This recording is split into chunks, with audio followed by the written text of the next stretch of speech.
All right, everyone. Can everyone hear me?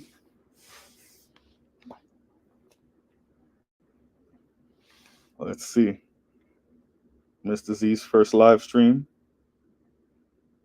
Hopefully, all of you guys can hear me well. Let me get some comments in the comment section. All of you guys can hear me. Yep. So I'm gonna wait until I start seeing some comments and then we'll continue. This very first, I guess, Mr. Z live stream is gonna be about social media, internet dating, and racism. Can your racial preferences be racist? So let's see. Oh, okay, we getting comments. All right. Thank you. All right, y'all. All right, so I'm gonna try to share. I'm gonna try to share the screen. Y'all give me a little bit of time because I'm trying to figure this out while I go. So, yep. Shout out to Toya, Ghostwriter, Trey, Marquez, Eeks. Eeks, is it Eeks or X? It's Eeks, isn't it? Indigo Flow.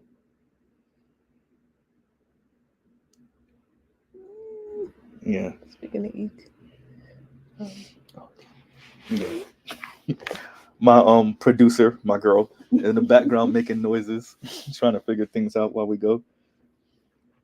Did any of you guys get to check out the link that I left in the description, or was this just last minute?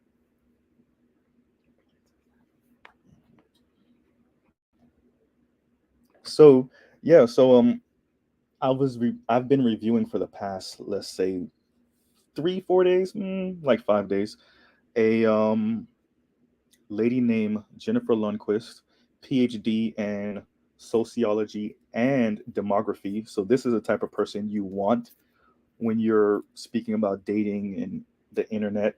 And another lady named what was her name? Shantel Buggs, mixed woman, mixed black white woman. Um, and she was also speaking about internet dating and our preferences and how these things are exacerbated on the internet. So they've pulled information from particular dating websites, and so there's what we say and there's what the actual data shows. Some of us say we want certain things, but then we like other things, right? When we look for certain people online, who we swipe left on, who we swipe right on, is different than what we say.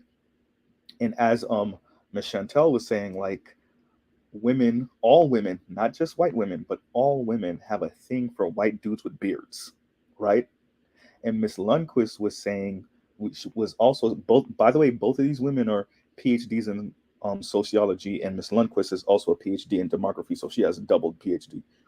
And as she was saying, is you know, um, minority groups have internalized white patriarchy, and what she's found with all women, that's white women and women of color, Asian, Latino, black women, and gay men, minus gay black men, they all prefer white men. They respond to white men first. So that's every gay man and all straight women except for black gay men, right? Now, when it comes to men, believe it or not, contrary to all the popular belief that we've been hearing over the past 50 years, men of color do not rate white women higher, according to all the dating websites, right? Especially the ones that she focused on Miss Lundquist. So that completely goes against what we've been hearing for the past, what, 50 or so years, that men of color, black men specifically, want the white women because we see white women as our trophy, right? Because we can't be white men. We haven't colonized and pillaged and taken over the world. So we take the white man's trophy if we can, which is the white woman. And that's actually not borne out in any of the dating data, or at least online dating data, right? So what do y'all think about that? Is that surprising to y'all? Oh, The 18th letter said, "Of course, Mr. Z, it's been projection and guilt." I agree. I agree. And so, for those of you that heard me on different platforms, y'all always hear me say the internet, the internet is exposing us all. And I think a lot of people, men and women, but specifically women in this case, they're still using old, tired talking points because they really don't understand how much they're exposing themselves on the internet. Even when you think you're not, we got an algorithm, right? So if let's say Tinder or um Match.com or OkCupid decides to share their information with a researcher, we can contrast what women or men are saying and what they're actually liking online, right? And sometimes, believe it or not, these particular people interview these online daters and they get even more in-depth um, research about why these people are the way they are, right? So yeah, so what I found was, or at least what the lady found was like, Miss Lundquist was saying, white men feel aggrieved in this kind of dating, situation online, but yet the online data shows that they're the most preferred. It's a bunch of stuff that many of us already kind of like already knew, right?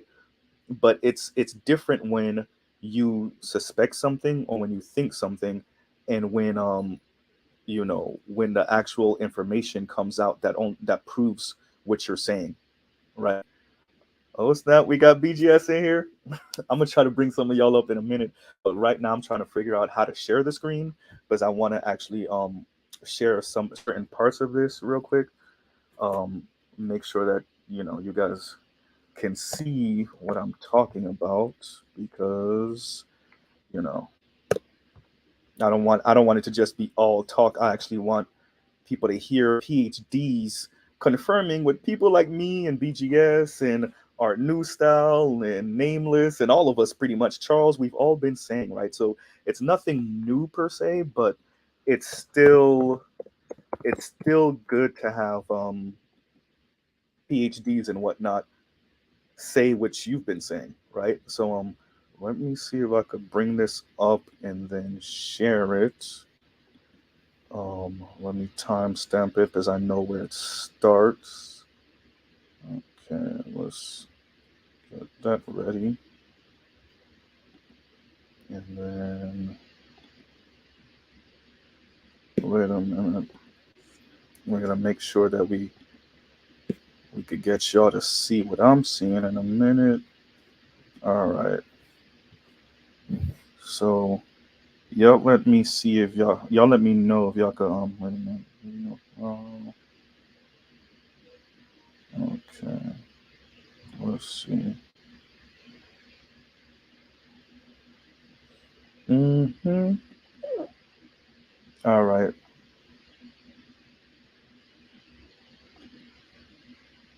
Y'all let me know if y'all could see this. Can y'all see this? Yes, no, maybe so. Let me check my live comments.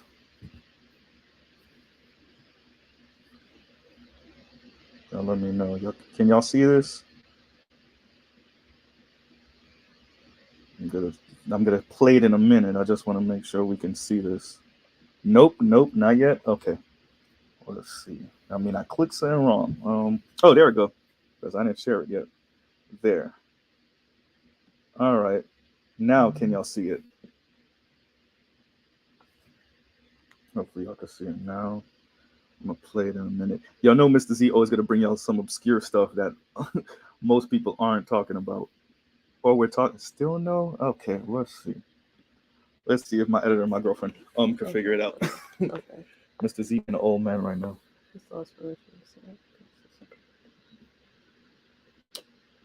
So give me a second, y'all. Let's figure it out. Thank y'all for coming up, by the way. Like, this is my first video, a live video, and I still got people watching. Thank you. Thank you for the support. All the people that's been subscribed to me from the jump, from the beginning. Okay. Yeah, yeah. Thanks to Raj. Raj walked me through a lot of this, by the way. Oh yeah, Raj made sure to say share the audio also. Yeah. I saw the comment. So we're working on this. Good assistant coaches will have to screen here. Okay, we trying to figure out how to share it because I really want y'all to hear this. Thank you for being up too, Chaos. Okay, let's see. We're trying to see if we could get it up. Okay. Yeah, let's see. Share that. Y'all let me know when y'all see if y'all see anything. If it comes up so that I could play it and y'all can hear it. It comes up. Yeah, so let's see. Thanks, Indigo. Rod said, don't mention me. Oh, he said, see it now? All right. Let's see. Can y'all hear it though? Let's see. Much to be gained. It's playing. From Can y'all hear the it? mistakes that have already been made, or things we don't agree with that we, maybe don't even know we didn't agree with. Y'all let me know if y'all could hear it. So let's focus on the book for a second. The Dating Divide: Race and Desire in the Era of Online Romance. The Dating Divide is the first comprehensive look at digital sexual racism, a distinct form of racism that is mediated and amplified through impersonal and anonymous context of online dating. So I know you have begun already, but can you break that down a little bit for our viewers? Yes. Okay. So let me tell you a little bit about how we came to know what we knew in the book. So we were able to get a hold of millions and millions of online dating profiles and interactions from one mainstream U.S. dating platform. And we were able to see not only, what all their profile information was and what if they had them racial preferences were, but also who contacted whom, controlling for all of the other types of aspects on their profile that might also attract them besides race, and who responded to whom, right? So we have all of that data, which we analyzed for the book. And most of it we have in online tables because it's so quantitative, and we really try to summarize it and make it much more digestible with just figures in the book. And then we also conducted in-depth interviews with 77 Black, Latino, Asian, multiracial, white women and men daters, straight, gay. And this was really great to really put a face on all of the quantitative data and to also be able to see variations from the norm. And I'll just, in a very brief generalization, there's a lot of detail in the book, but I'm going to give you a quick summary of what those findings were of how people interacted with each other. So what we found is that race is the deal breaker of all characteristics. It operates more strongly than education, physical characteristics.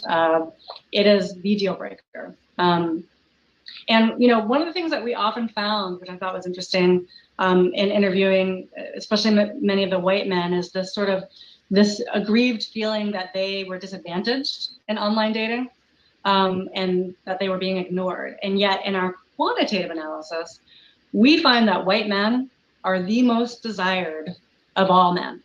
And this has been shown in many other platforms too. So this is not specific to the platform that we're looking at.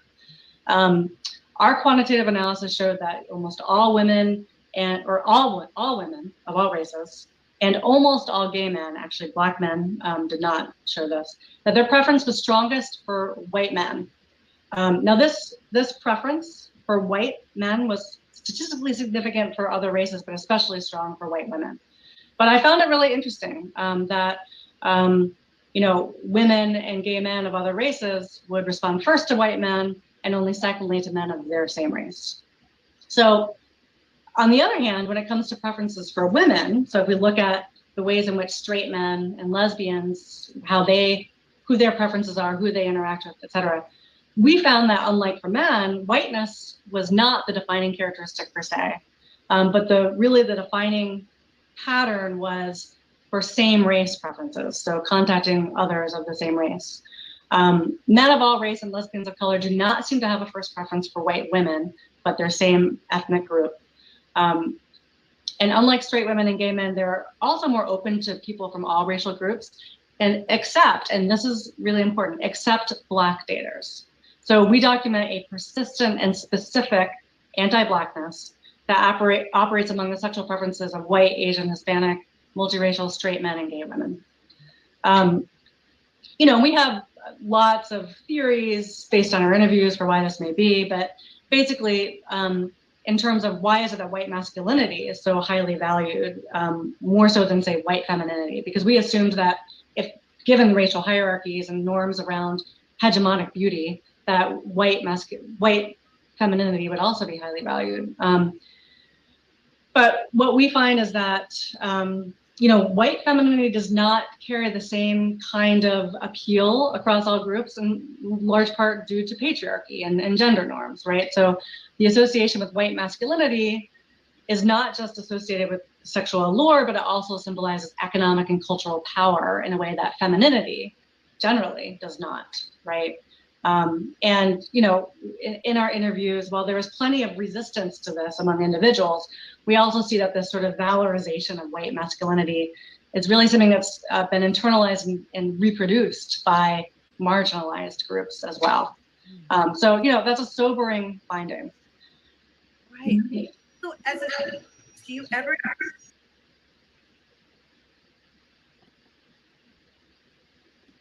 So what do y'all think about that? What do y'all think about that?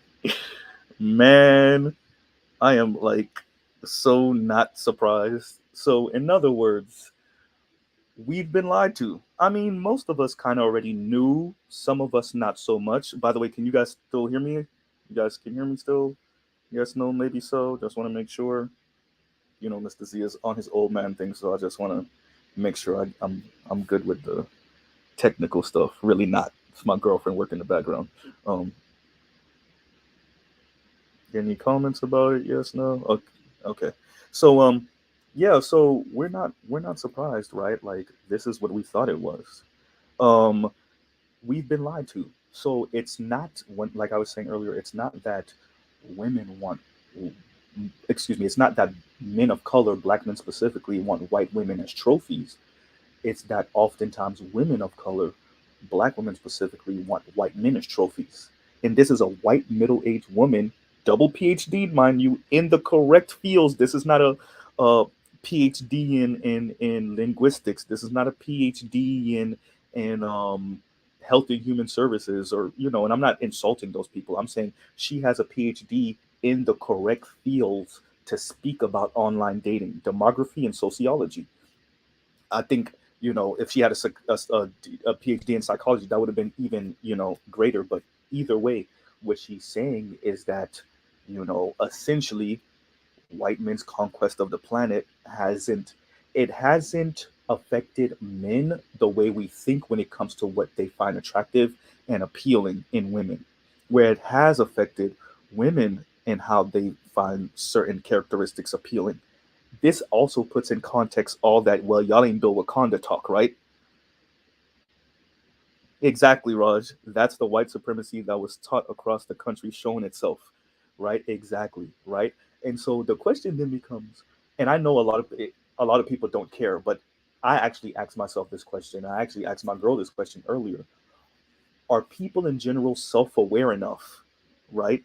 Are they self-aware enough to realize why they're making the choices they make? And then if they are they honest with themselves? And if they are they honest with other people? Now, that last one question, we already know that's a no, right? Because I would argue most people aren't self-aware enough, then they're not going to admit that to themselves, and then they're definitely not going to admit it to anyone else. You can't admit it to anyone else if you don't admit it to yourself. You can't admit it to yourself if you're not self-aware, right?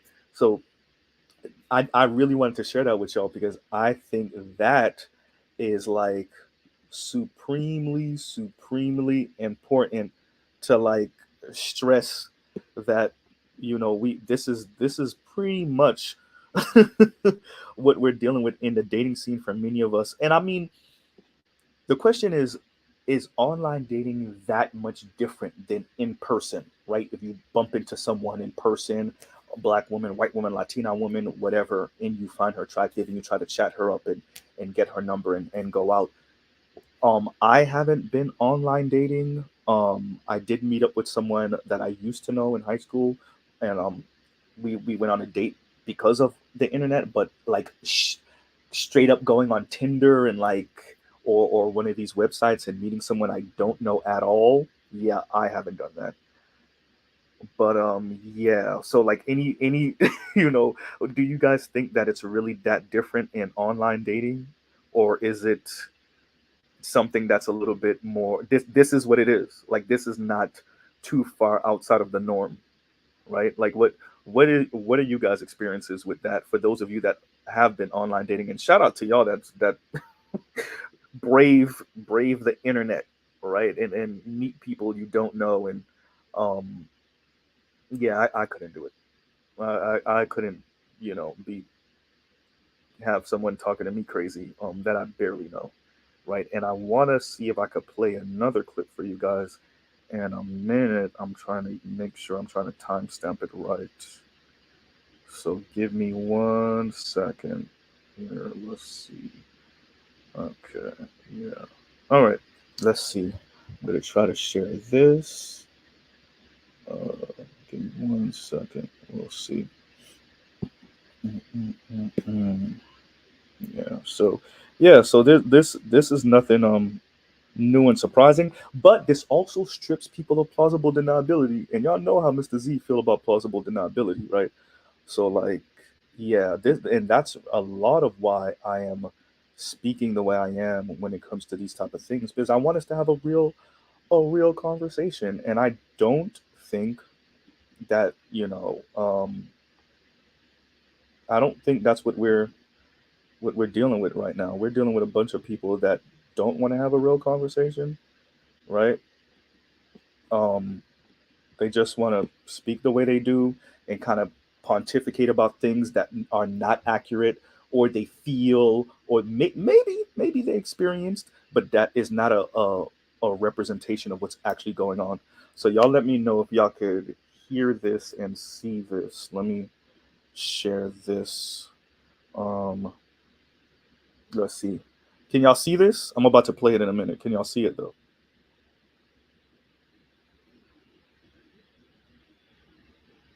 Y'all let me know if y'all can see this, and I'm gonna play it in a minute.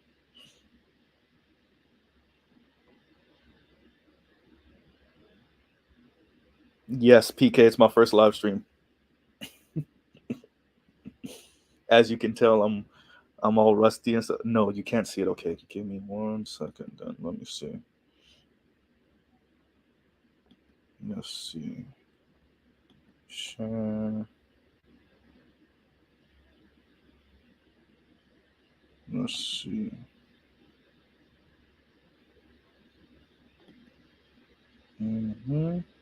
Y'all give me a second. Let me make sure.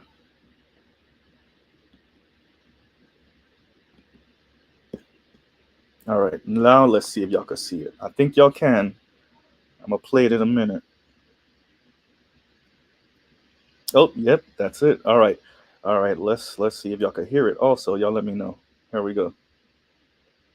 That as research on online dating or just kind of dating generally, I think goes forward, I think we need to move beyond just what is your political party affiliation, and I think really kind of get into these other kinds of deeper, I think, aspects of politics and how that is shaping, kind of how people, as I called it, right, vet each other, but I think also, right, this shaping of what it means to be desirable, because again, right, it seems to be kind of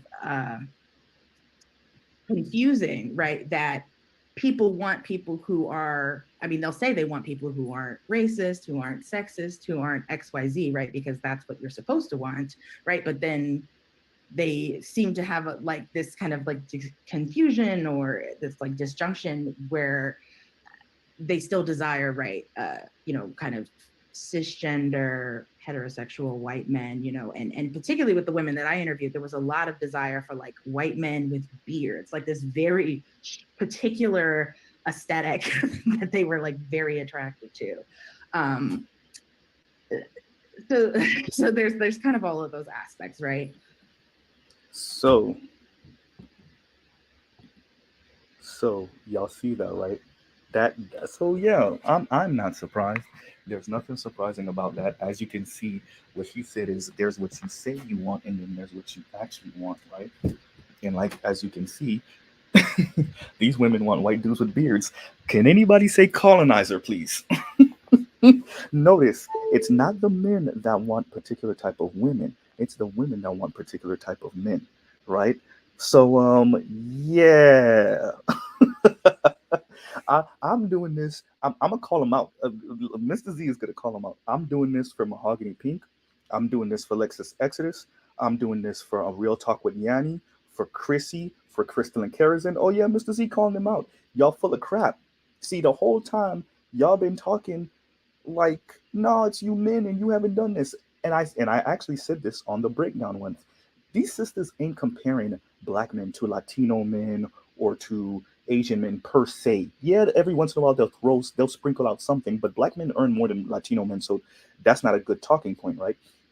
What they're really comparing us to is white men, because these particular black women, their goal in life is to be a upper middle class white woman, is to be a Karen, and their internet dating profile shows that. See, they can lie to us all they want, but when what's going on, Art New Style? But they can. I see Oliver the Gray in here too. That's my boy. But yeah, when see, anonymity kind of shows the real you, right? When you're on the internet and you're trying to flirt and date with someone instead of doing it in person, and you're especially when you're trying to date outside your race, that that you, right? That's oftentimes that's the real you. Yeah, people put on the internet. We all know this, right? We already know about catfishing. We know, um, but look at what these people are clicking on and who they respond to. As Miss Lundquist said, women of color respond to white men first, and then men of their own race. Whereas black men, Latino men, Asian men do not respond to white women first, and then women of their own race. That's fact. That's not what goes on. That's not what's happening, right? As Miss Chantel said, by the way, both of those women are PhDs. Miss Chantel is a PhD in sociology, and Miss Lundquist, like I told y'all before, PhD in demography and sociology. So they would know, right? They would know, and this this to me is this is what we need to have more honest conversations and to kind of beat back a lot of the BS kind of rhetoric and language that's been going on for years, for decades, right? For decades. This is where you get in BGS, if he's still listening, he'll even vouch for this. This is where you get some of that oh, these men are talking black but sleeping white. What? So Black Panther sisters wasn't piping white dudes? Somebody told me black women weren't having sex with white dudes. How many Nina Simone's and Diana Ross's are there? I'm not saying they were part of the Black Panther, but I'm saying like these women end up with white dudes, right? Eventually, right? Yeah, I know Diana Ross was with Barry Gordy, was it? Before the fact, but still, how many, right? But the rhetoric was always black men and white women, right? Now, and I've said this before, and this is not meant to dig at black women. This is a real state. Like, I really want people to take this as genuine as humanly possible. Is loyalty the same as not having options? If you don't have options, can you then claim loyal? Or are you only loyal because the options or the choices that you wish you had, you don't have? Right? So when I say that, I want y'all to think of what's the girl from Fort Harriet, right? Um, Kim from Fort Harriet. Remember on the video BGS played a couple weeks ago of her. She said, "Well, I might not have the choices I want, but I do have the choice not to f with you." Remember that? Y'all remember that, right? For those of y'all that remember that, yeah. So is that the same as being loyal? Right? And I actually clipped her in on my video. I put cheap plug on my own channel of my own video called Scorched Earth, right? The Scorched Earth. Remember what she said on that, right? or it's Kamikaze. It wasn't Scorched Earth. It was the Kamikaze one. There was another one for y'all. Y'all could check that out also. But yes, right? So once again, Indigo Flow said, "Don't threaten me with a good time." Exactly, right? So like, I do have the options not to f with you, right? Like she said, like Kim said. So now that people are exposing themselves more and more on the internet, do you think we're gonna have an honest conversation, or you think they're gonna keep on with the 4 and 5 decades old rhetoric because they really don't have anything else, even when they're exposed for essentially being white men worshippers? Ooh, did I say that out loud? Yes, I did. But I meant it though, right? And like the only reason why this matters in the grand scheme of things, because Mr. Z is actually not against. I'm not against a person meeting someone and y'all fall in love and y'all have sex and y'all get married and y'all go out in the sunset, even if it's a non-black person. But that's not what's been going on for people of color, black people in specific, right? What people of color, black people in specific, are doing is hunting white people, or the lightest, brightest, closest to white person you could get if you can't get white, right? And then we're calling that, oh, I'm dark skinned and like black men in the black community, they didn't want me when I was in high school, when I was in middle school, right? But in actuality, this is what it is. Like there's no real excuse for this, or there's no explanation for this, better yet, right? Like even the white women and the mixed black white women are like kind of dumbfounded because they really thought they would have found something that says men of color are like Scooby Doo running after like white women. Y'all know the sound Scooby Doo and them make when they're about to run off, right? That's what everybody thought they were gonna find, and what they're finding is like, first of all, the whole dating scene is anti-black in general, even anti-black man. But because black men can kind of work masculinity and aggression in a certain way, we get a couple of points, right? Whereas for black women, these dudes ain't really checking, right? And that's not even to insult or belittle black women. That is to say we live in an anti-black society and that they also have internalized anti-blackness. The difference is the way they try to excuse it is that black men are the problem. Black men are anti-black. Like there's a difference between what black women say to black men, and there's a difference between what black women say to non-black people, especially in academia, right? So in academia, they do the whole black men are talking black and sleeping white, and black men are really like these sexist, misogynist monsters who are like walking through the hood, beating up on kids and beating up on black women, and we're like the worst people on the planet, right? Like we're one of the caricatures from Waiting to Excel. Like we're one of those characters, right? So they make a caricature out of us for white society. But within the black community, the way black women chastise black men is that we haven't built Wakanda, we're weak, we're poor, we're losers, we're defeated, blah blah blah, yada yada yada. And that's why what I'm playing matters. Because it takes away a lot of that. And it gives some of y'all some kind of talking points. And I'm gonna try to put the links for these in the description so that if you guys want to check them out later, you can. But that's why this is important, because it's not simply to beat up on black women. Mr. Z himself is all about black women. That's all I date. That's all I want to marry, right?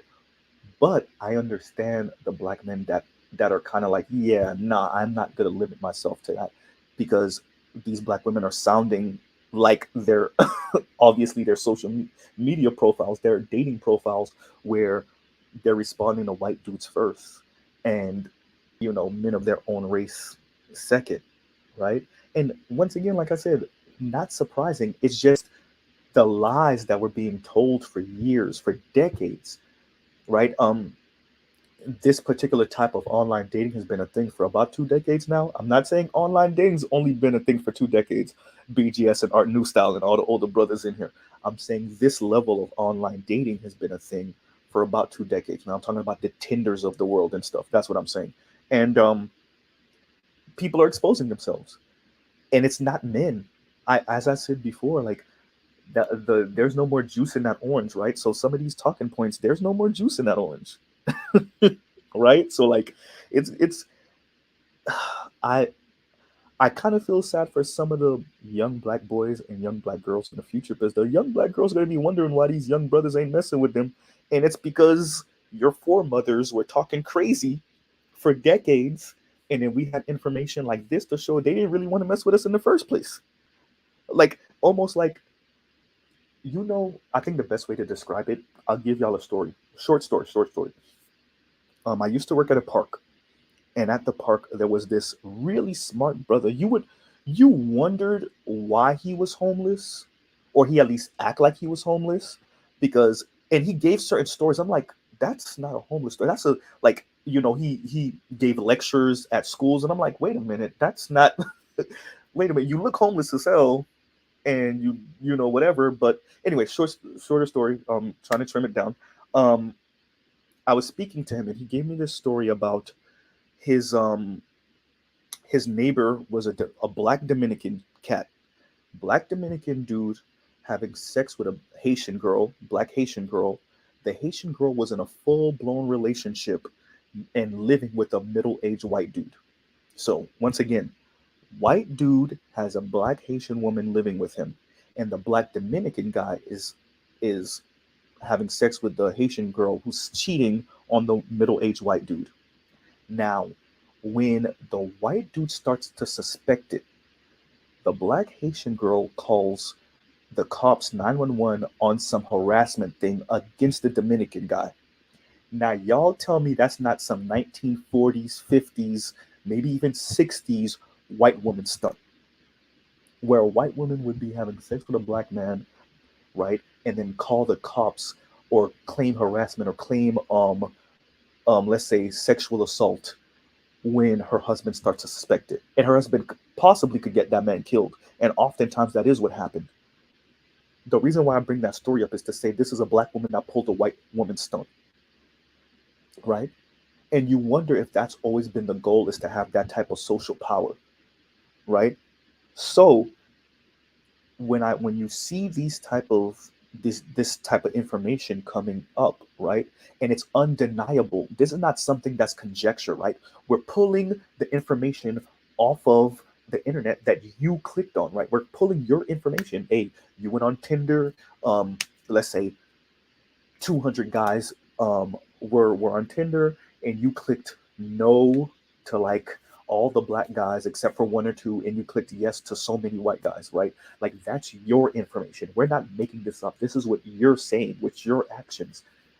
And that's why this internet age, to a certain extent, is kind of beautiful.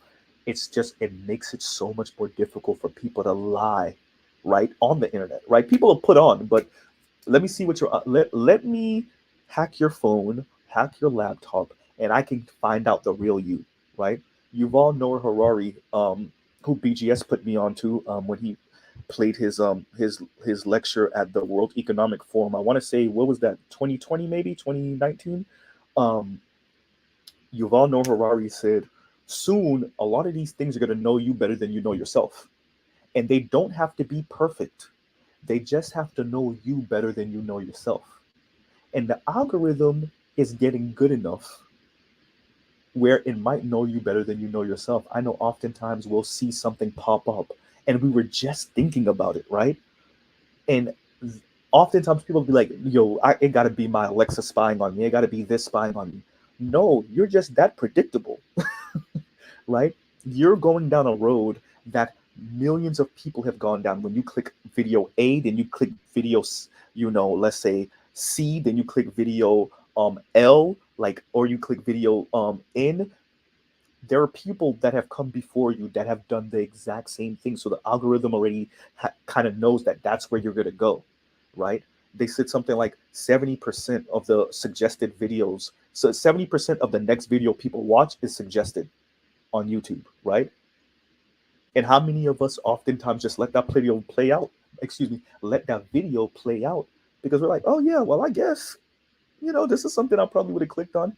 That just means that it's becoming that much more, you're becoming that much more predictable on the internet, right? Bruce Major said, I think they'd be listening to, hey, Bruce, I think there's a case going on about a murder that Alexa overheard. So yeah, I'm not saying you're wrong, player. I'm not saying you're wrong. I'm just saying it's not only Alexa, right? We are becoming, and I don't even want to say y'all, me too, right? We're all in this, right? We are becoming that much more predictable. Tying that to the online dating, as you can see, the what's her name? I want to say Celeste so bad. Shantel, she seems younger, right? She seems somewhere in her 30s, whatever. Um, and she's astonished at what she's seeing, right? Now she does strike me as one of the sisters that's kind of in that LGBTQ world, but I'm not even gonna focus on that. I'm gonna focus on her work and one of the intersectional sisters. But she was even like, whoa, like, so it's all about white men with beards, huh? Right? And Miss Lundquist was even saying, and this is a fully white woman, right? Like how minorities have internalized white patriarchy, right? But the inner feminist in them, especially Miss Lundquist, didn't want to say it's women, it's not the men, because her data even shows it's not really the men like that, right? Oh, okay, enhanced utility. Okay, so you looked it up. So she's 30. Damn, I gotta give her that. 30 with a PhD, y'all. That ain't easy. I'll give her that. That is not easy. Damn, hey, credit where credit's due. PhD in sociology, and you out here doing the work. But she's from my state. She looks like she's a graduate of FIU. So yeah, my younger sister's a graduate of FIU too. So I'm proud of her. Um, but yeah, so yeah, it these things aren't surprising. I think is what I'm saying. And but I want us, especially those of us that want to end up with other black people or black men in general, even if you're going to date out, to be careful, right? Um, we understand who's running the planet at currently, and as much talk as a lot of people are doing about love is love, and I've always questioned this also, and I know many of us, and actually Miss Lundquist mentions this later on. I'm gonna see if I could bring that up also. People of color don't actually, minorities, I'm not even going to say people of color with that, but minorities don't actually buy into the concept that love is love. White people do, but you can buy into it when you're on top, right? When you're on top, you can buy into that. When you're further down, you see the system for what it is, right? So as a kid, even as a kid, I never bought into the concept that love is love. I understood how a lot of what we find attractive, what we want, what we find appealing, what we desire, not all of it, but much of it is informed by our communities, by the overall society. And if you live in a white supremacist society, then obviously the things you find attractive or appealing is going to be informed by what? The things that you aspire to are going to be informed by what? The things that you just think are air quotes normal, or that you think are the standard, once again air quotes, are going to be informed by what, right? And that's not just a woman thing. That's like a people thing, right? And if we live in a anti-black society, a white supremacist society, because it's both, right? It's an anti-black society and a white supremacist society. And I'm trying to come up with a different term other than white supremacist, but I don't know if I can, because I think we have had black scholars going back to the era of, like, slavery and whatnot, that have like just so much information. I don't know if I could actually just come up with a different term, but like white pedestalization, I guess, is what I really want to call it. So anti-blackness and white pedestalization. We live in that society. Yeah, Dardar said, "Call it what it is." Okay, I'll call it white supremacy. All right, all right. But yeah, so white supremacy, anti-blackness, and the question. I mean, I think those of us in this space, we already kind of ask ourselves this question, no matter where we are socially or economically in this society. But how do you internalize anti-blackness? How do your family and friends internalize anti-blackness? Right, and this is why y'all hear Mr. Z oftentimes. I'm careful on how I speak about, even about black women. I'm careful about how I speak about black women. I'm careful how I engage respectability politics. Even the brother, I'm more left leaning, but even when I speak to the brothers on the right side of the political spectrum, I'm careful on how I speak to them because I don't want it to be some form of me having a problem with that person being black, my inner air quotes inner white supremacist leaking out in my criticism of a particular action that they're doing or something that they're saying, right? I'm careful with that. I'm constantly trying to check myself when I engage with black women, other black men, brothers on the political right. um, I'm careful on that, even LGBTQ brothers and sisters, because I have an issue with something you're saying, maybe, or something you're doing. I don't have an issue with you simply for being a black person. And when we, Roger might even remember this. One time I was having a conversation with the brothers, and on his channel, and a brother brought up the whole Jordans and weave thing, and I'm like, actually, no, that's not what we're spending our money on. And if you think your nephew with like $7,000-8,000 worth of Jordans is the reason why the black community is broke, then you don't know money. If you, I've been wanting to say that again for a while. If you think your nephew with $8,000 worth of Jordans in his closet is the reason why black people don't got no money, then you don't know money. By the way, I'm not saying that he should have $8,000 worth of Jordans. I'm just saying that's not the reason why we broke, right? Um, but Tina, oh, Black Uru's in here. Thank you for coming up, Black Uru. Better you, thank you for being up here.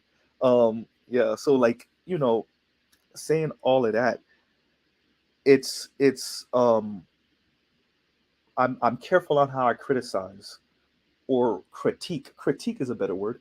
Critique other black people.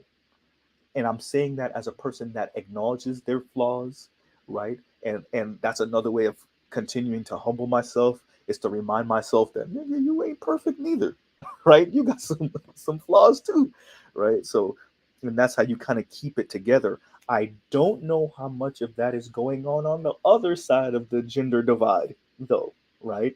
How much of that is going on, and what we see here, once again, from these clips that I've played, is that not that much of it is actually going on, right? What they're doing is doing the whole nah, the problem is you black men's, right? So let me see if I can bring up the next clip. It's about 3 minutes long.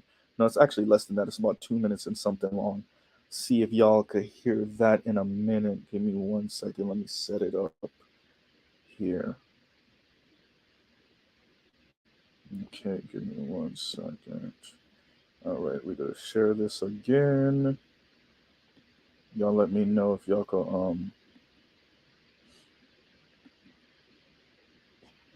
could see it in a minute.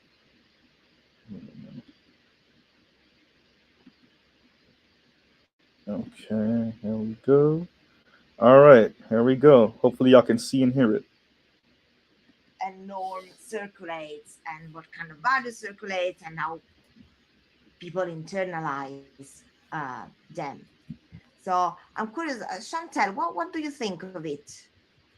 I mean, I think that these kind of philosophical questions around, kind of desire and intimacy. I mean, I was reading a lot of stuff on intimacy as I've been working through this. And so, I mean, intimacy, I think, is just what does it mean to be intimate with another person, right? Are there kind of levels to intimacy?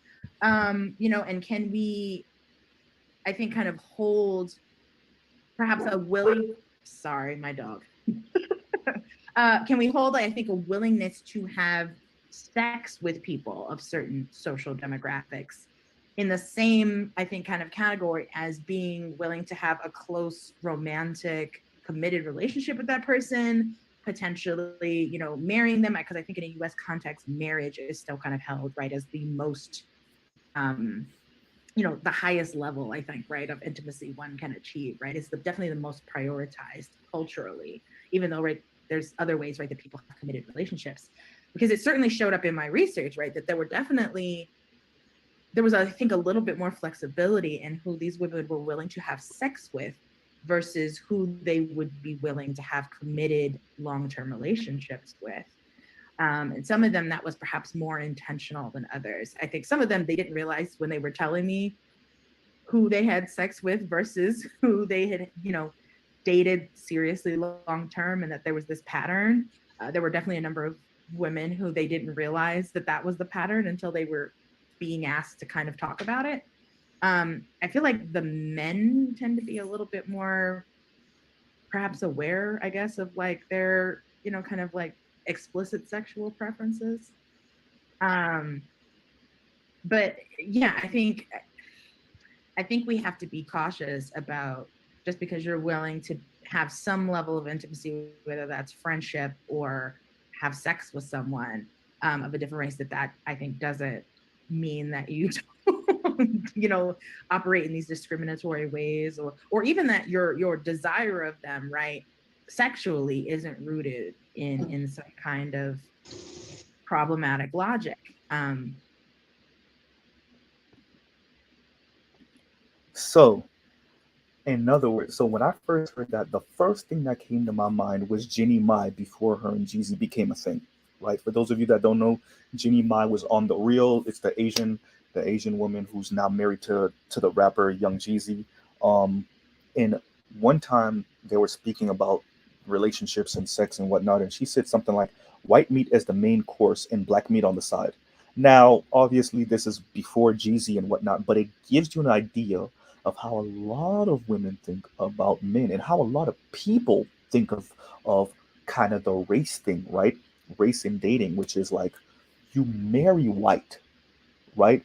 But you do whatever you want to do with like other people of color, primarily black people, right? Um, and that's why I've always pushed back on this idea of like once you go black, you never go back. Listen, man, there are a lot of white women, a lot of white Jewish women who have had sex with black men, who might still be having sex with black men, but are married to white men, right? This is and we're not even gonna count how many white dudes have had sex with black women, have had sex with Latina women. Richard Spencer, right? Mr. Alt-right himself. I think he's married to a white woman, but he used to date Asians, right? Like this is a thing, right? So I want us to be careful with this idea. Trail, Trail, you ain't shit. Trail said Drake Mama, oops. BGS said black men are concubines. I know, right? The society has definitely put us in the concubine category.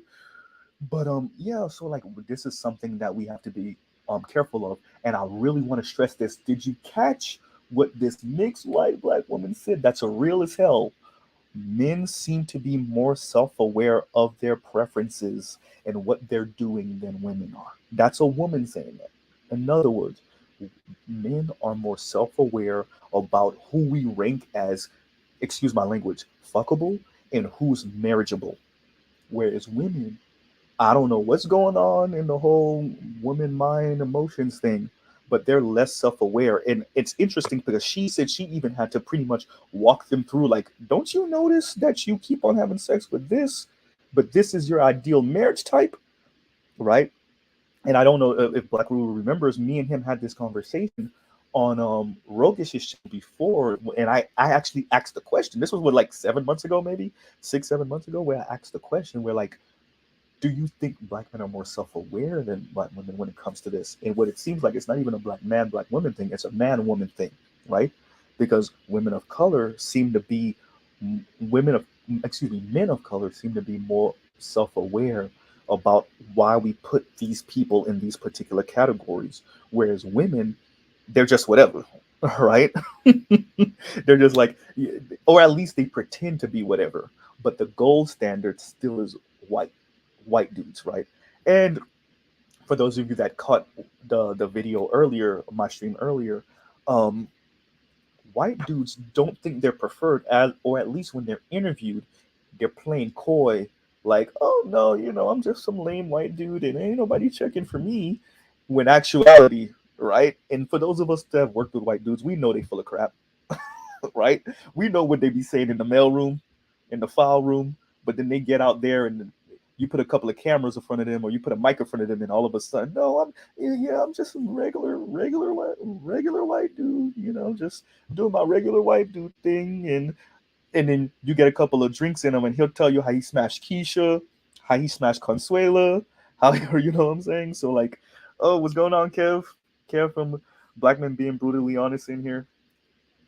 So yeah, I mean, that actually goes a long way in the conversation that we've been having, right, over the past definitely decade online with black men and black women when it comes to dating, right? Us being more self-aware, clearly, and them not being so self-aware. And once again, then how? Oh, I didn't realize Iman Perry's in here. What's going on, bro? Um, but yeah, how does that? How do you have a conversation? Because a brother said to me once, like, stop, stop talking to women. um, I'm gonna put that in the notes. It might be something to consider. But he said, how do you have a conversation with a different group or a different person who isn't even aware of what they're doing or why they're doing what they're doing? That's like impossible. Because if I'm being genuine and I'm saying I rate this way because of these particular tenets that I have or these particular bullet points that I need, right? And this other person is somewhat doing the same thing, but they're not self-aware that they're ranking things a particular way for a reason. PK said me. If these people are doing certain things but they don't realize why they're doing it, or, and this also fits in there, or they're doing it, realize why they're doing it, but they're pretending like they don't, which those people to me are even worse. How do you have a conversation with them, and do you even want to? Right? Because I'm see a person like that, I don't know if you can. It's a waste of time. You're just gonna have to let them go out in the world and experience life. Um, and I actually agree with PK on random women, maybe not, but we all have women we care about, right?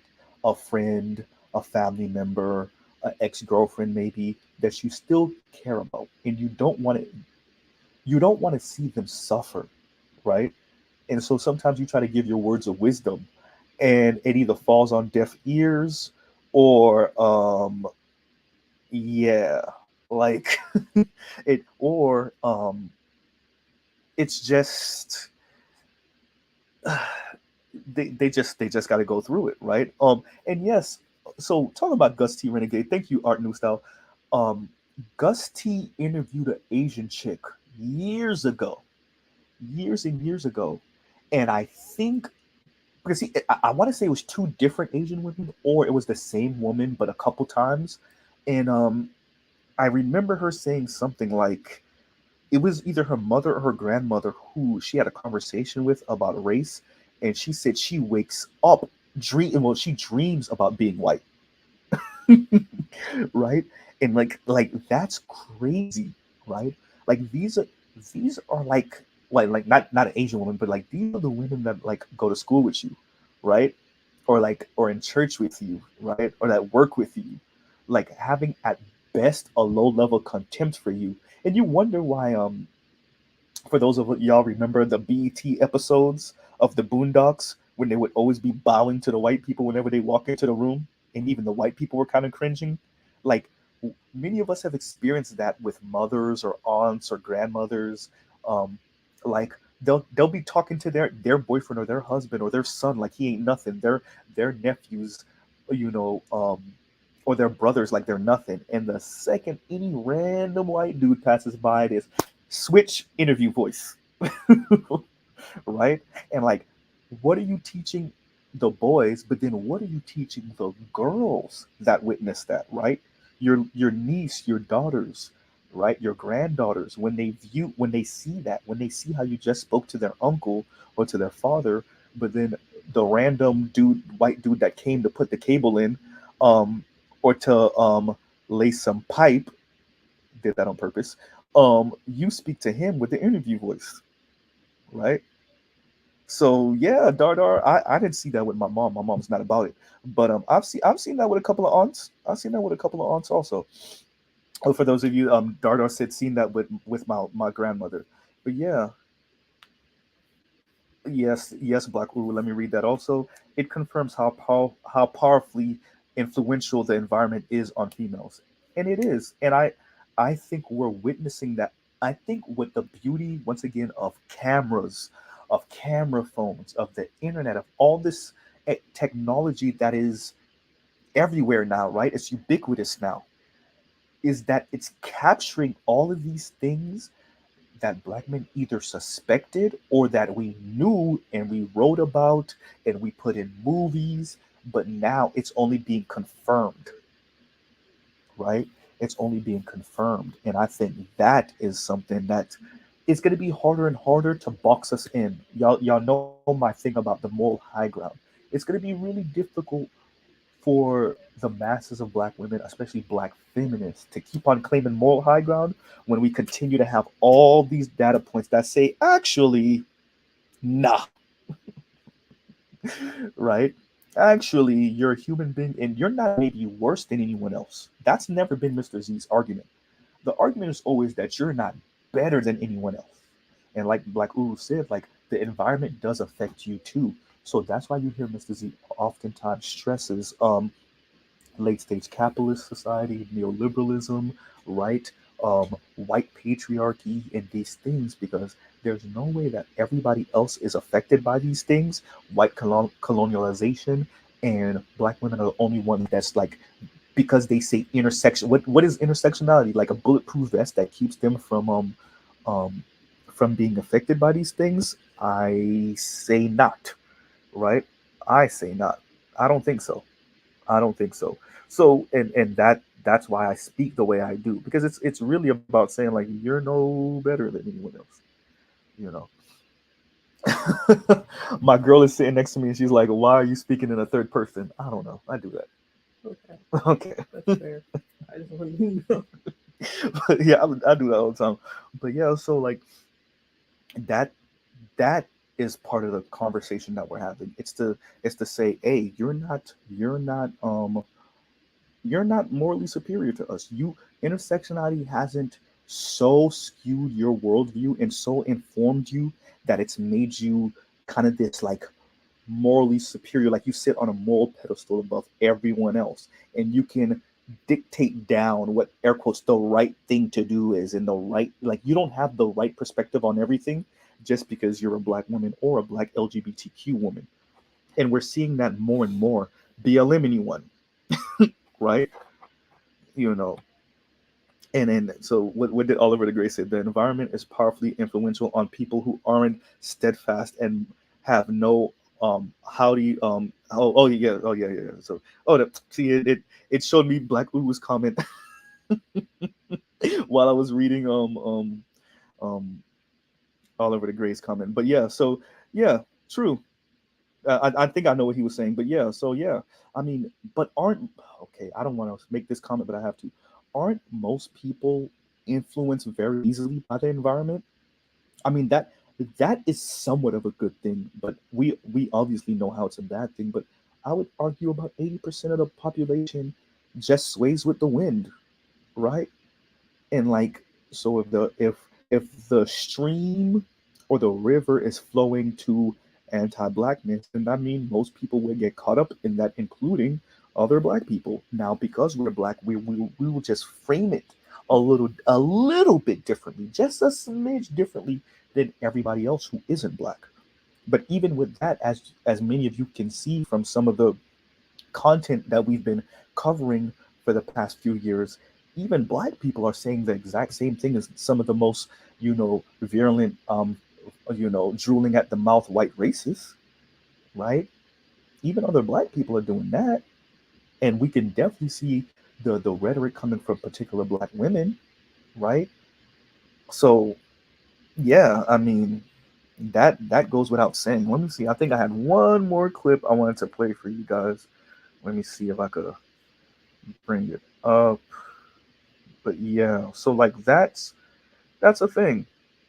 That's a thing. I mean, when I think we're gonna have to be careful even more than BGS's age group and and Black Uru's age group and even Art New Style's age group. For those of us under the age of 40, 41, we're gonna have to be even more careful because the rhetoric and the contempt has ratcheted up even more. Right? Like, I don't know. Like Black Uru or BGS could tell me if I'm wrong. Or New Style could tell me if I'm wrong. But I whatever contempt the sisters had for y'all back then, I think it's ratcheted up even more, especially, you know what? I'll say even for younger Xers, I'm not even going to start at 40 years old. I'm going to start at 45 years old. I think once you get under 45, right? I'm doing that because Raj's name popped up on the screen, and I was like, yeah, under 45. Under 45. I think the contempt is that great. But once again, and going to the environment comment, think about the classes that they're taking, right? In some of these universities, right? Think about the entertainment that they've consumed over the past, especially 30 years, 20 years especially, right?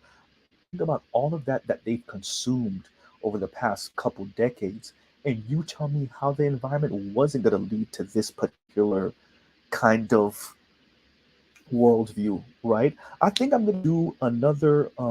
That might be on the itinerary for me to revisit a video I did kind of early on in my YouTube career, where a channel called Wisecrack covered Malcolm in the Middle, and in a segment of it, they spoke about the advertising and how a particular lifestyle was advertised, right?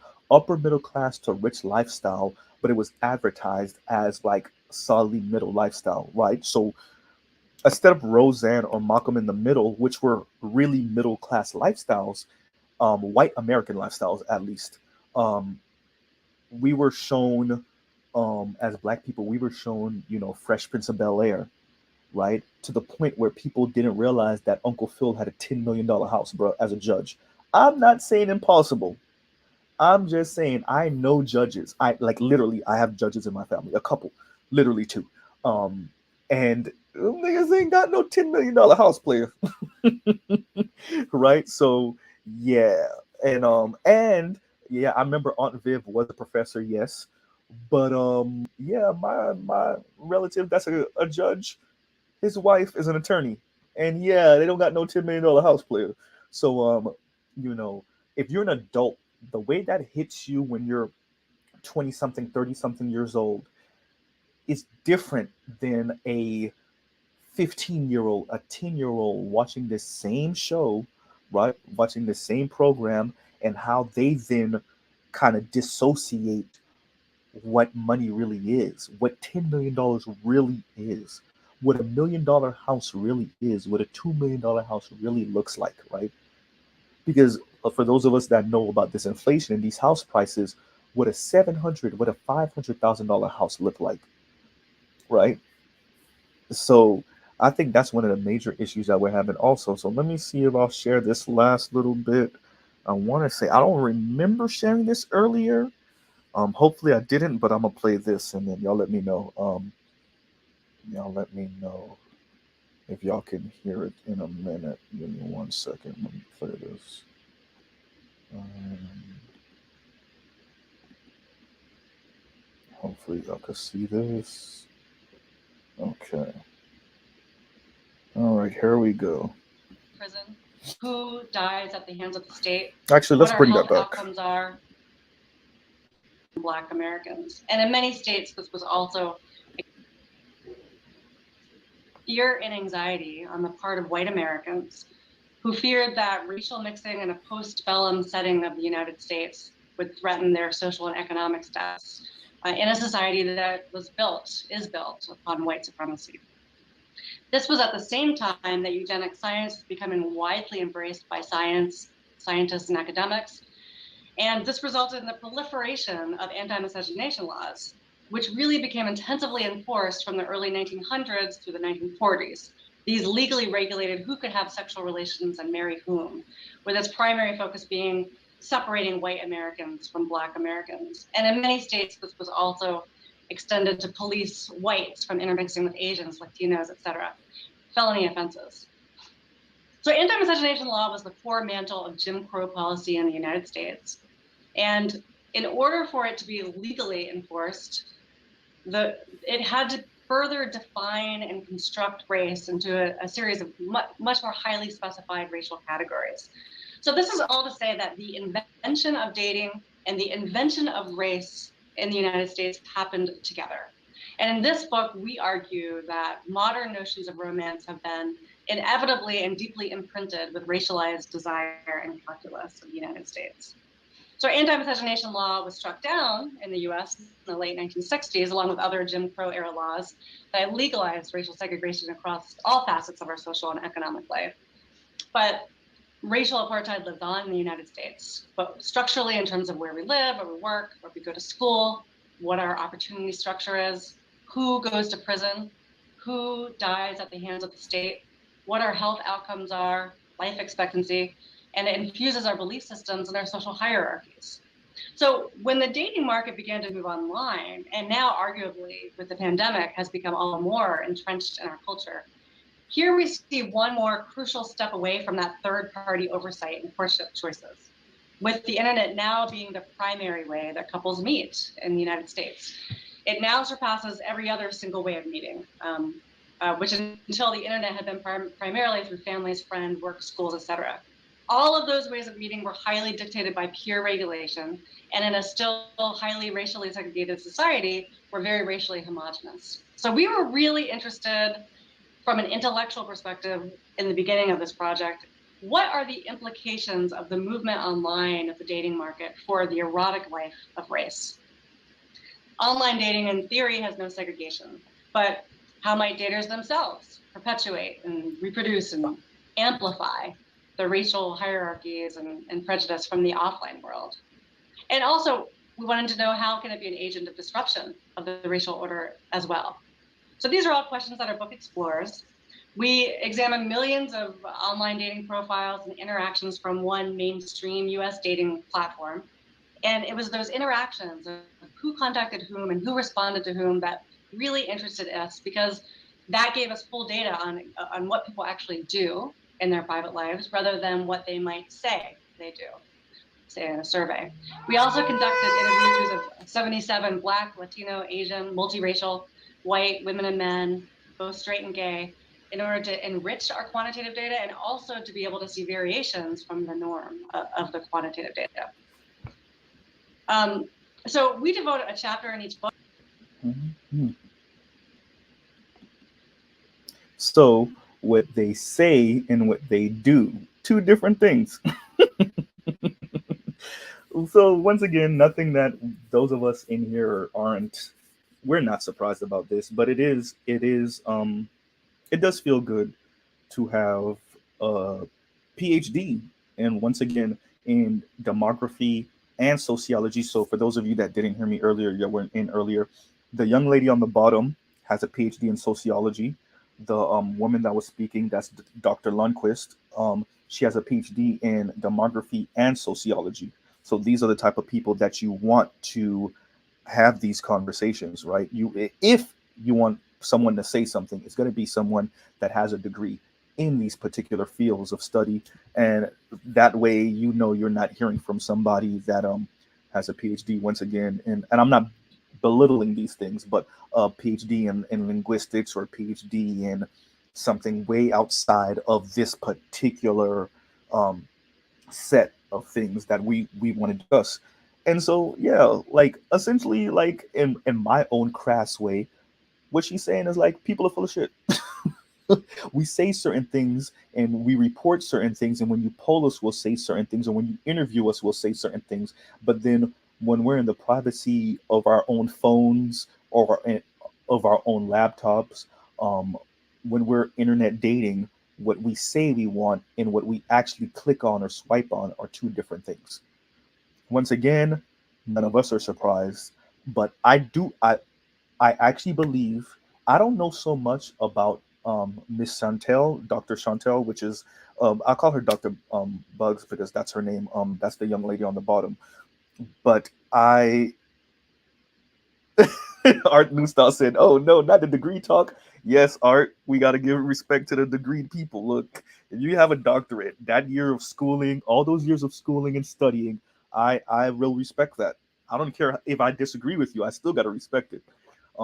So yes, so yeah, so the middle-aged white woman on the side was Dr. Lundquist, and yeah, so she's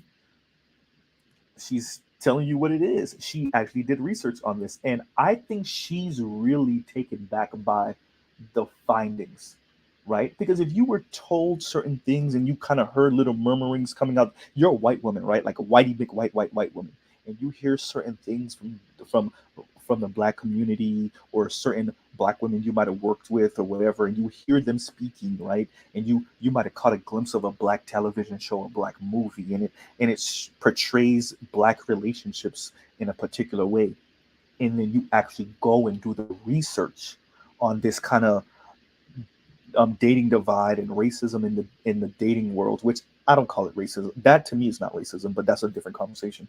Um, and you do your research, and your research actually shows, oh crap, women of color really trying to chase after this white patriarchy though, and men of color not so much. And for those of you that missed it earlier, let me kind of skim back for a little bit, so that you guys can know. Oh man, so I'm gonna be up for another 10 or so minutes, but let's go through it. What Miss Lundquist's information and Miss Dr. Buggs and Dr. Lundquist's information shows is that women of okay, let me say it like this: men of color don't put white women as the priority. They do not respond to them first. They are not chasing after them online, right? So that's not their primary choice. Women of color, including white women, obviously, white men are their preferred choice. Not only that, gay men of color, white men are the preferred choice, except for gay black men. So even our gay brothers is not chasing after white dudes, right? So that puts a monkey wrench, and that's even I didn't even know that. I thought they were, right? But they're not.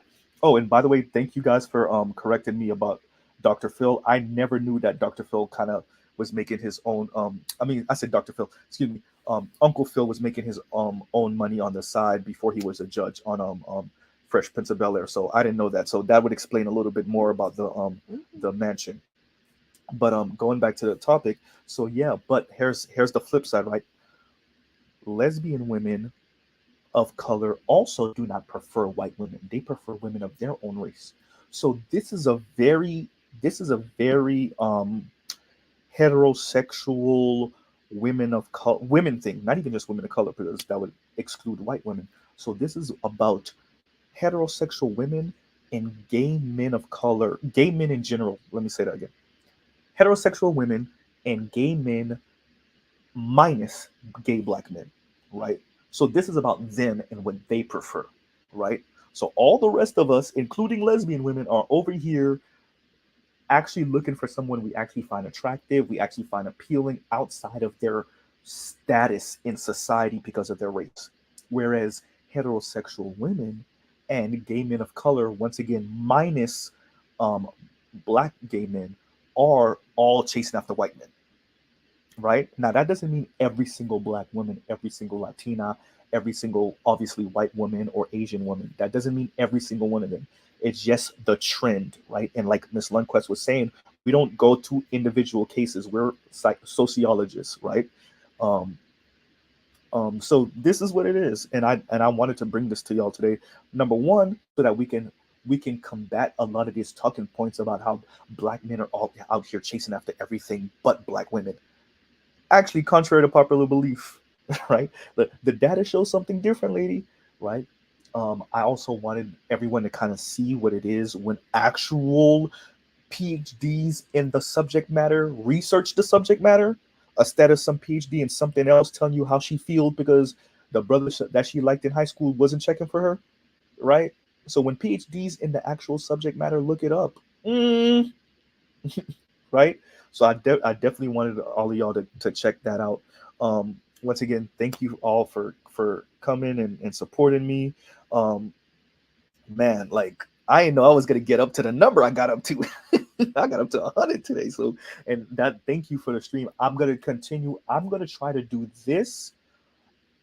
I'm gonna try to put a time where I do this. Where let's shoot for once every other week, maybe.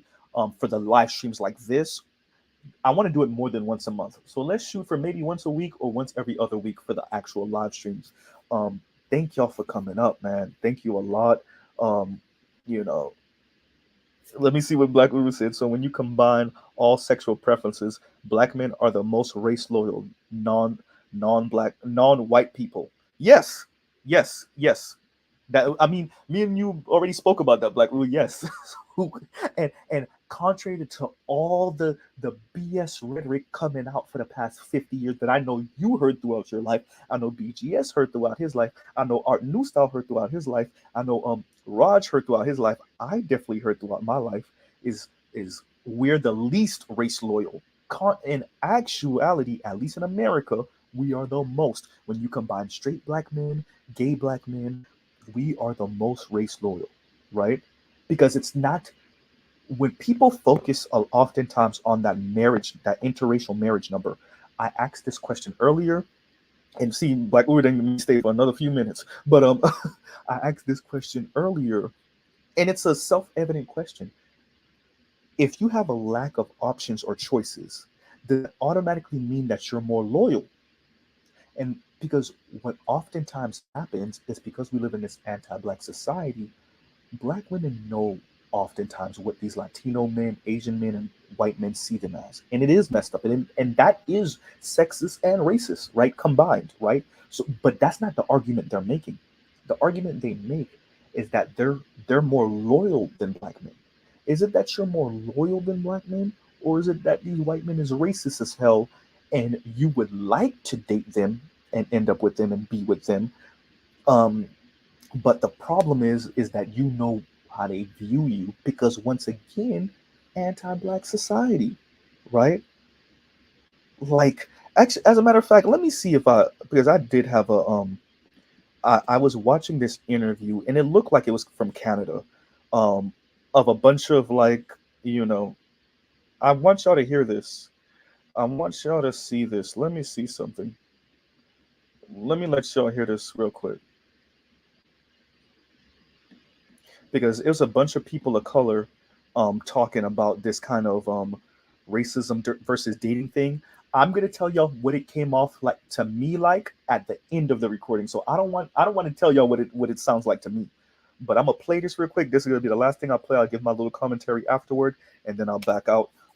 So let see. This is Black Rule. This is your fault. Because I was gonna get off and go eat my nachos that my girl done made me. But let me play this real quick, and y'all let me know what y'all think. Give me a second. Let me share this. Give me 1 second. Wait a minute.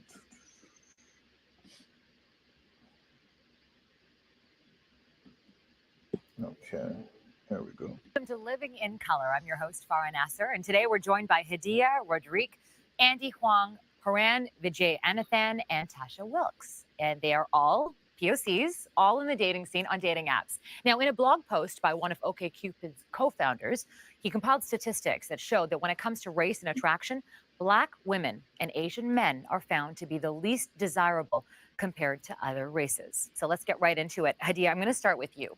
You have been on a few dating apps yourself, and you found that you weren't getting the types of matches that you, I guess, wanted. So you did a little social experiment. Tell us all about that.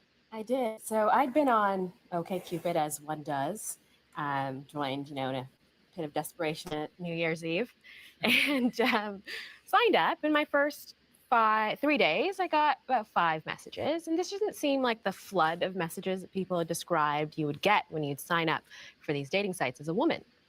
And I proceeded to be on OkCupid for about a year and a half, getting like 1 or 2 messages a day. And then I'm a scientist and I'm curious. And I was at the coffee shop with my friend Jessica. And I'm like, well, what would happen if I was white? And then she volunteered to be my guinea pig. And so we took some pictures, kind of mimicking some of the poses and putting her in some of the clothing that I was wearing in my original profile, took mine down, put hers up. And in her first 3 days, she received 49 messages. And how many did you read? 5. Yes. And then, I knew people might say, oh, what if they just thought Jessica was more approachable or cuter or something? Like, we're the same height, same weight. But so I said, okay, fine. I'm going to put myself up as a white person. So I used my photos, got someone on buns to make you white. Make me white. I was wearing a blonde wig, had blue eyes, and she was the most popular of them all. She More got than Jessica. More than Jessica. She got 64 messages in the first 3 days. And so I think within the first 2 weeks, she was on par to get what I'd gotten in 6 months. Wow. Yeah. That Like, okay, white me, apparently very popular. Black me, less so. how did that feel? I mean, I expected there would be a Right. difference. Didn't think it would be that drastic. And the thing that I found really interesting is that the messages I was getting as my white persona were a lot more detailed, seemed to have actually read my profile, whereas I get like "sup girl" to my The two-word response. yeah. And one person that actually I'd written to Mhm. as Black me, who didn't respond, wrote to my white persona telling her how great her profile was. And I was like, yep, same profile that I had when I was Black. So That's incredible. thanks. Wow. Wow. So that's some scientific data here. That's pretty I'm a incredible. social scientist. Yeah. No, I love that you did that. That's fantastic. So Andy, you and I spoke before about how, as an Asian man, you feel like you have to do twice as much on these dating apps as opposed to your white counterpart. Tell me about that. Yeah, I think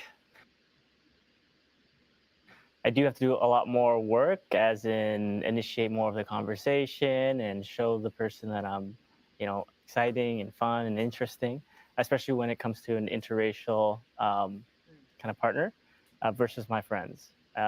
Because I think there's like social norms and whatnot that they see with me that might make it uncomfortable. So I feel like I have more barriers that I need to, get over. Social norms like what? Well, not social norms, but cultural norms, like food-wise and things with my parents are going to be different. They're not used to it when they're used to dating people of similar ethnicities, and so they know that they're more compatible in certain ways. You also got somebody to take professional photos of you. I did. Was that part of it? I think, yeah, that's part of taking that extra step to be better and to stand out in the crowd is, I got to improve in all the areas, try to be more exciting and personable and all that stuff, but also from a look standpoint, I think it helps. Right. Okay.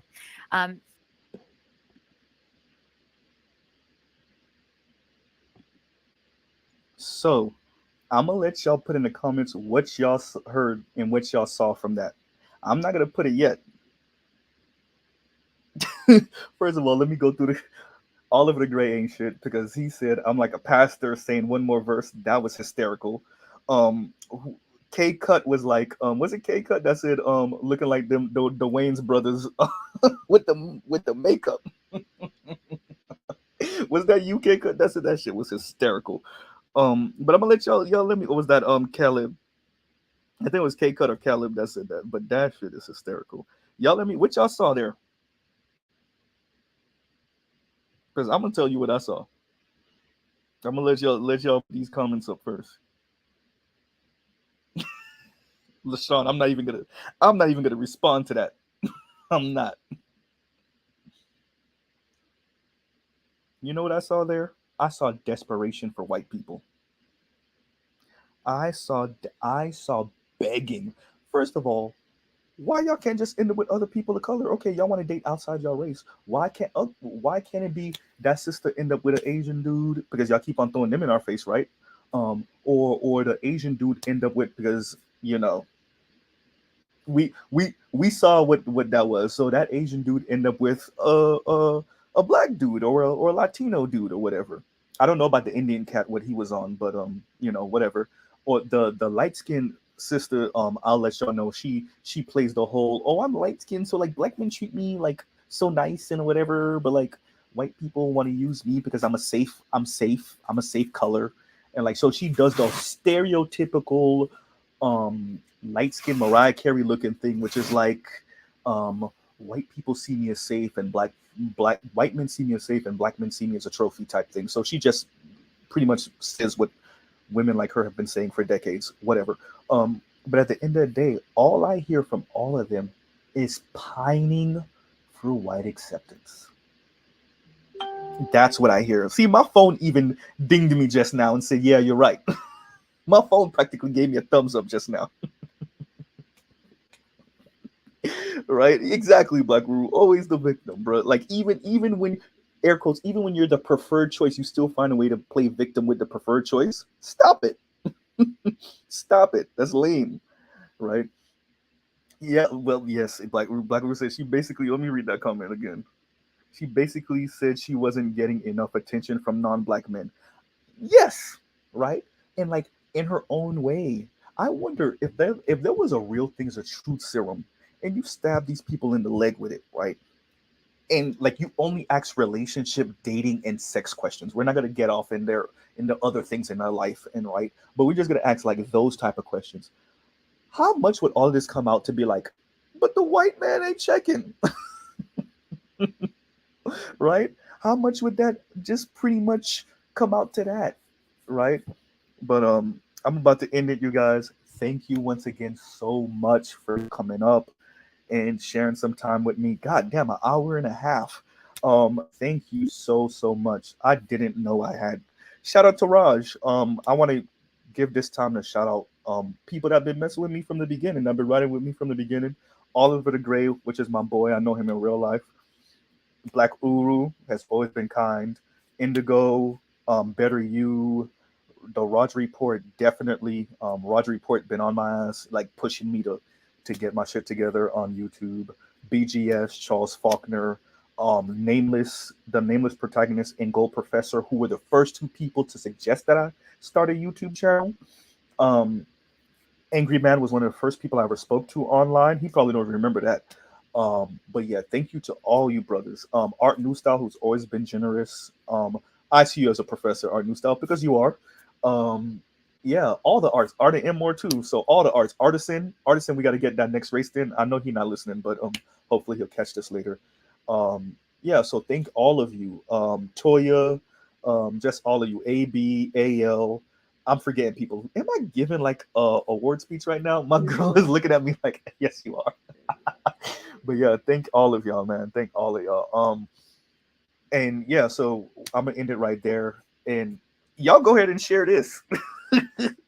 Right, splice out. I'm giving permission. Y'all go ahead and download whatever. I'm gonna try to put the links for these particular conversations and interviews, so y'all could go ahead and share this with other people that's out here talking crap. Y'all go ahead and share that with Dr. Umar and all these other people that's on some black men is not loyal enough and nope. When your daughter's online trying to look for a man, this is what she really about. Forget what she's saying to you. This is what she really about, though. You know. And I end it right there. Thank you for having me, y'all. Listening to me, and Mr. Z out. All right. Oh, you know what? For all of y'all, I'll pause right there. All right, Mr. Z out.